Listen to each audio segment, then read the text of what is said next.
Hello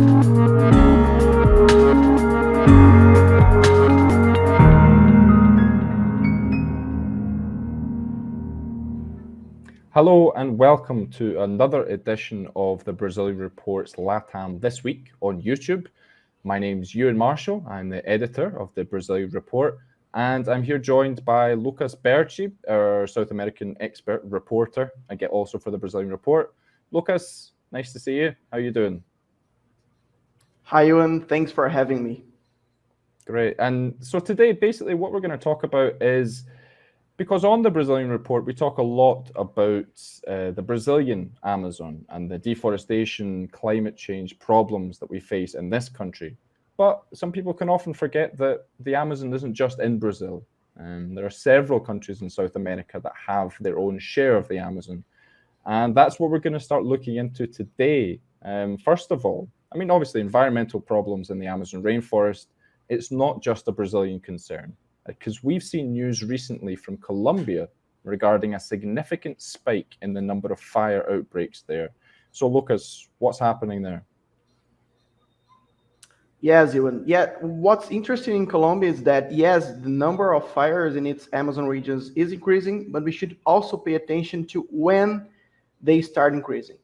Numbers have been going up since 2017, when the armed FARC guerrilla group signed a peace treaty with the Colombian state and they began to disarm. Before that, the FARC largely controlled Colombian forests. Yes, there was violence, but the presence of armed fighters seemed to scare away people who would want to take advantage of the Amazon for economic gains.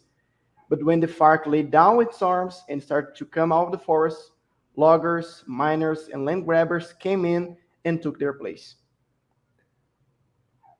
That's interesting because, I mean, obviously all of this time of like violence and conflict, but at the same time, there was a little bit of a kind of strange benefit there. They seem to be like kind of guarding the forests just because they were there. Certainly an interesting shift to what we have now. But why exactly are we seeing these spikes increase, right now? Because, I mean, the FARC, they've been disarmed for many years now.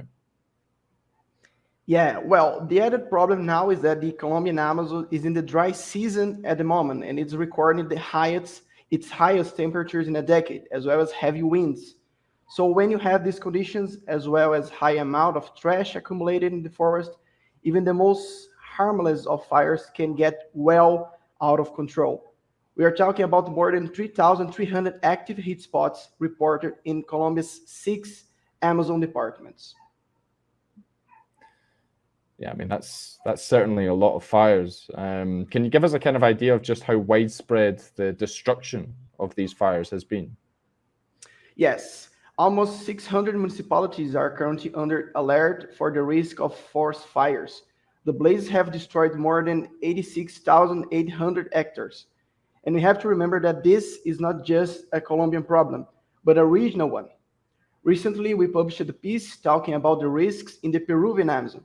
Across all the 9 South American nations which have a stake in the Amazon rainforest, mining, fires, land grabbing are putting territories in jeopardy. Yeah, so I mean, as you said, that's completely correct. And we want to go in and speak a bit more about these other countries in the Amazon, actually Peru that you just mentioned there. But before we move on, I'd just like to quick message to our viewers. If you'd like to support us at the Brazilian Report, because most of our income we rely on subscriptions and people who are going to sign up and be members on the Brazilian Report website. And then you will receive all of our articles, our newsletters, videos, podcasts, all that sort of thing. So definitely, please check out our website, check out our subscription plans, and find the one that suits you. And also, we've recently set up a Buy Me a Coffee page where we take donations, where you can literally, buy us some coffee, because journalism is tiring work at times, especially in Brazil. So sometimes we need those coffee mugs charged up a little bit. So if you have, any donation you would like to make, you can always do that on our Buy Me a Coffee page. And now we also have Buy Me a Coffee memberships as well, which is an interesting new thing that we've launched, which basically means that instead of just giving us these sporadic donations, you can actually kind of sign up to us on Buy Me a Coffee, which will be a kind of a monthly donation for a certain amount of time. And what happens there is you get all sorts of extra content. There's a like behind the scenes look at what goes on in the newsroom, our kind of internal newsletters, some extra ebooks and things like that. So there's lots of great little gifts in there for the people who sign up. And we've already got a good few members there already, so you should definitely join up and be part of this new Buy Me a Coffee community for the Brazilian Report. But now, heading back to this video, talking more about the Peruvian Amazon, which I thought was quite interesting.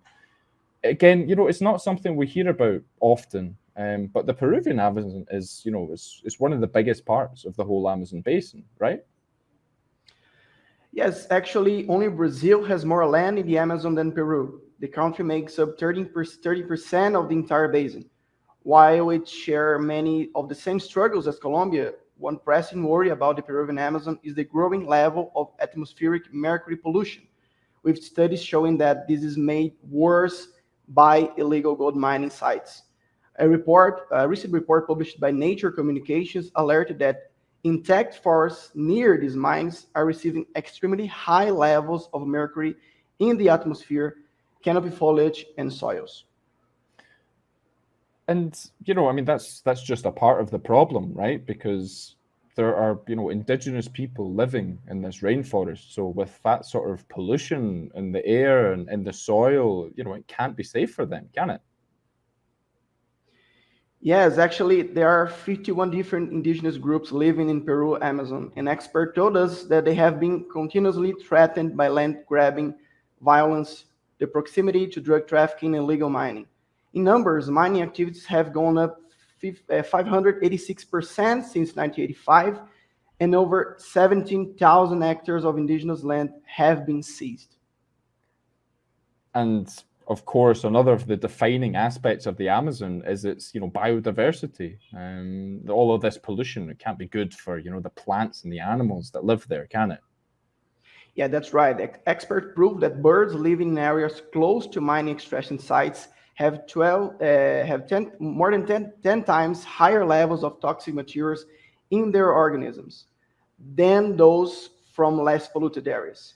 And in this scenario, reduce songbirds' reproductive performance by almost 30%. So, this could be a huge threat to the very existence of certain species. Okay, Lucas, thanks a lot for joining us today. That was another edition of the Brazilian Reports LATAM this week, covering perhaps a little known topic of the Amazon outside of Brazil. I hope you enjoyed listening to that, and we'll have plenty of material up on the website, thebrazilian.report, which will tell you all about the latest developments in the Amazon rainforest, not just in Brazil, but also in Peru, Colombia, and all of these other countries. Thanks again for joining us, and thanks to Lucas. That was excellent, and we will see you again soon. Bye-bye. Bye-bye, thanks.